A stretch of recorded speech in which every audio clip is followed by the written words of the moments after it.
Hi guys, already I have taken 2 classes on verbs. First one was about non-finite verb and second part of verbs class was about only auxiliary verb.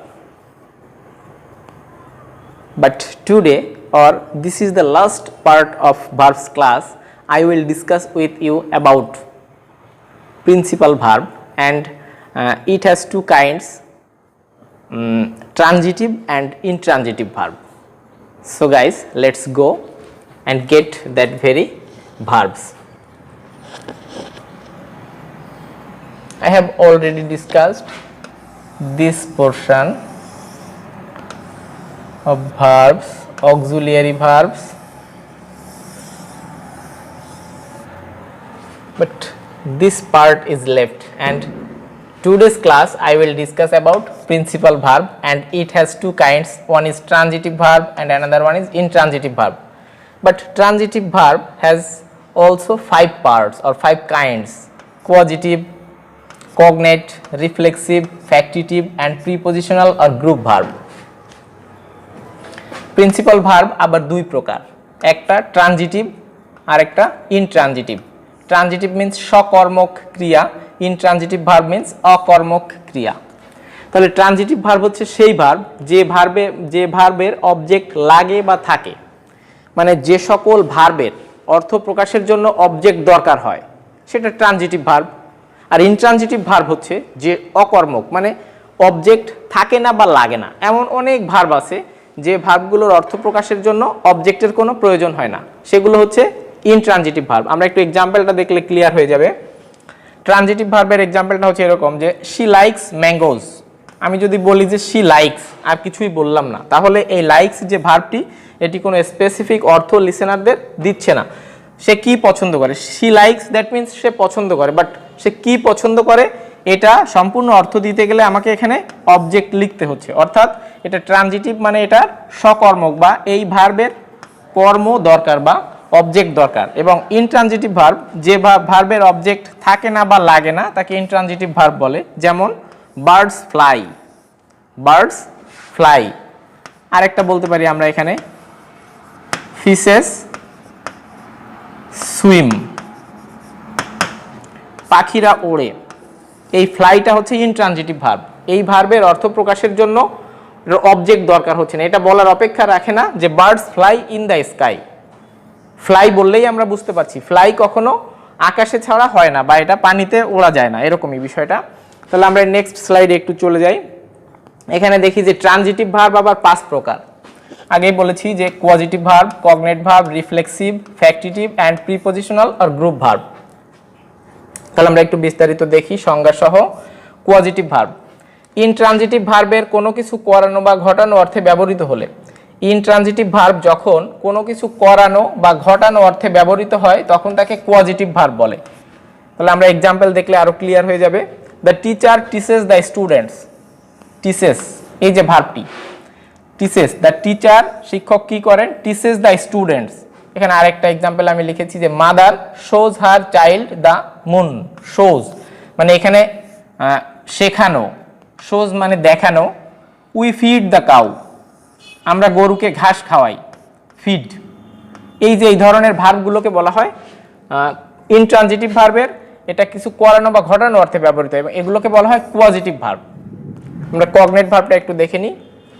যখন কতগুলো intransitive ভার্বের সহজাত বা একই অর্থবোধক object থাকে, মানে অনেকগুলো verb আছে যে ভার্বের অর্থটা যেমন এটার যে অবজেক্টটা থাকবে অবজেক্টের অর্থ ওই ভার্বের মতো বা একই রকম অর্থ দেয়। যেমন I ran a race, ran মানে আমি দৌড়াইছিলাম, রেস মানে হচ্ছে দৌড় প্রতিযোগিতা, মানে রানের যে কম্পিটিশনটা, মানে ভার্বটা এবং অবজেক্টটা একই রকম অর্থ দিচ্ছে। এইসব ক্ষেত্রে এটা এই ভার্বগুলোকে বলা হয় কগনেট ভার্ব। যেমন he died A heroic death, মানে তিনি মৃত্যুবরণ করেছেন কিভাবে, কেমন মৃত্যুবরণ করেছেন, হিরোইক ডেথ মানে একটা সাহসিক বা বীরোচিত মৃত্যুবরণ করেছেন। এখানে ডেড মানে মৃত্যু, আবার ডেথ মানেও মৃত্যু।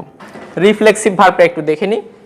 কতগুলো ভার্ব আছে যাদের সাবজেক্ট ও অবজেক্ট একই ব্যক্তি বা বস্তু হয়ে থাকে, মানে রিফ্লেক্সিভ ভার্বটা হচ্ছে এমন অনেক ভার্ব রয়েছে যার সাবজেক্ট এবং অবজেক্ট একই রকম।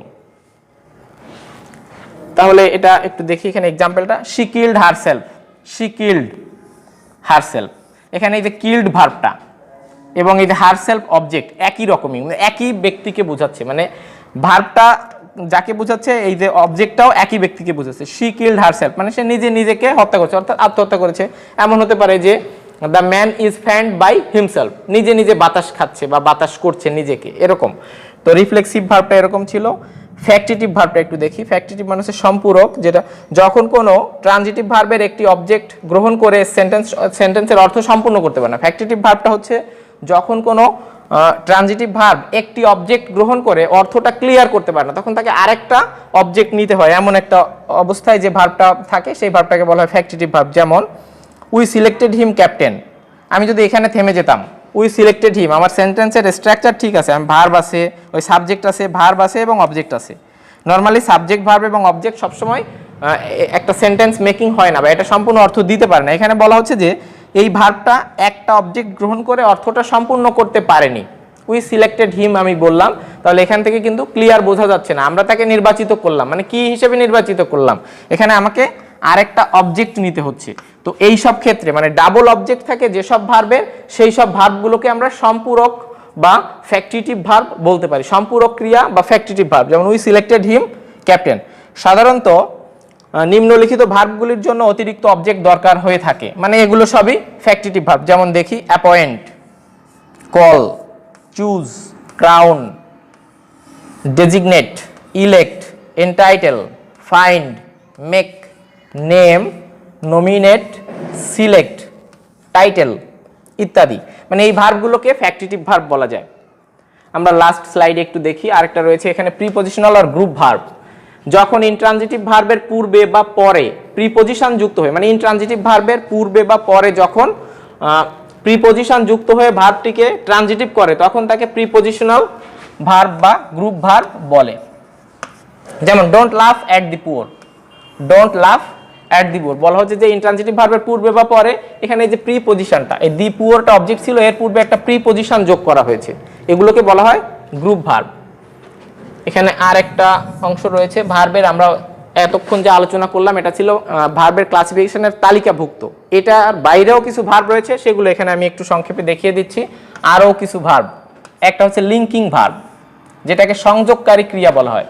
যে সকল ভার্বের মধ্যে সাবজেক্ট এবং অবজেক্ট একই ব্যক্তি বা বস্তুকে নির্দেশ করে, মানে যে সব ভার্ব সাবজেক্ট এবং অবজেক্ট একই ব্যক্তিকে বোঝায়, সেটা হচ্ছে লিঙ্কিং ভার্ব। যেমন he is a good boy, এখানে হি, আবার এ গুড বয়, যেটা এই ভার্বটা ইজ ভার্বটা হচ্ছে এখানে লিঙ্কিং ভার্ব।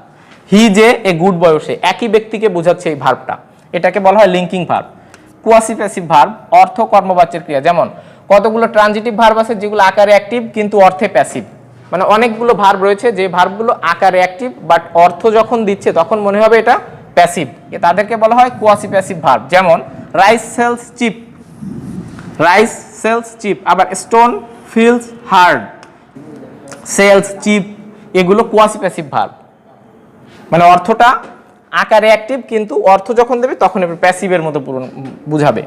ইম্পার্সোনাল ভার্ব, কতগুলো ভার্ব আছে যেগুলো শুধুমাত্র থার্ড পারসন সিঙ্গুলার নাম্বারে ব্যবহৃত হয়, মানে অনেকগুলো ভার্ব আছে যেগুলো subject third person singular number যখন হবে তারপরেই শুধুমাত্র ভার্বগুলো ব্যবহৃত হবে, এমন সব ভার্বকে বলা হচ্ছে যে ইম্পার্সোনাল ভার্ব। তো থার্ড পারসন যে সাবজেক্টটা সেটা অবশ্যই বস্তুবাচক হবে। যেমন আমরা একটু দেখি, it rains heavily, it snows in winter, এই যে ইটের পরে বসলো, রেইনস, স্নোস, এই ভার্বগুলো এখানে বলা হচ্ছে এগুলোকে ইম্পার্সোনাল ভার্ব, যেটা এই ইট ইন্ট্রোডাক্টরি ইটের পরেই নর্মালি বসে থাকে। ডিফেক্টিভ ভার্ব, ডিফেক্টিভ ভার্বের কথা আমি একটু আগের ক্লাসে বলেছিলাম, অক্সিলিয়ারি ভার্বের ক্লাসটিতে বলেছিলাম। ডিফেক্টিভ ভার্বগুলো হচ্ছে সেই ভার্ব যে ভার্বগুলো যে কোনো সাবজেক্টের নাম্বার পার্সন বিবেচনা না করেই তারপরে বসে যায়, অর্থাৎ যে কোনো সাবজেক্টের পরে বসে। এগুলো যেমন মোডাল অক্সিলিয়ারি ভার্বগুলো সে দলে পড়ে। যেমন আরেকটা আছে যে verb of perception, verb of perception, perception মানে হচ্ছে অনুভূতি জ্ঞাপন করে, যেটা অনুভূতি জ্ঞাপক ক্রিয়া। যে সকল ভার্ব পঞ্চ ইন্দ্রিয়ের সাহায্যে উপলব্ধি করে অর্থ জ্ঞাপন করতে হয়, মানে যে এমন অনেক ভার্ব আছে যে সকল ভার্বের অর্থটা পঞ্চ ইন্দ্রিয়ের সাহায্যে বুঝে তারপরে প্রকাশ করতে হয়। এরকম ক্ষেত্রে যেমন ম্যাঙ্গো টেস্ট সুইট, এই যে টেস্ট, এটা ভার্ব অফ পারসেপশন। আবার আই হিয়ার্ড হিম সিঙ্গিং, এই হিয়ার্ড শুনেছিলাম, মানে আই ফিল কোল্ড, এই ফিল, এগুলো ভার্ব অফ পারসেপশন বলা যায় এগুলোকে। যেমন আমরা এখানে এক্সাম্পল দেই, feel, hear, notice, observe, recognise, see, smell, taste ইত্যাদি। এই শ্রেণীর ভার্বগুলো ভার্ব অফ পারসেপশনের দলে পড়ে। তাহলে আমাদের আজকে এটাই ছিল ভার্বের পার্ট 3 অর লাস্ট পার্টের ক্লাসটা। ভার্বের শুরু থেকেই যারা ক্লাসগুলো দেখবে ভার্বের পার্ট 1, পার্ট 2 অর পার্ট 3, আমি আশা করছি যে ভার্ব সম্পর্কে they will gain or gather a clear conception. So guys, I hope all of you watch these 3 parts of my class about verb. Thank you all. Bye bye.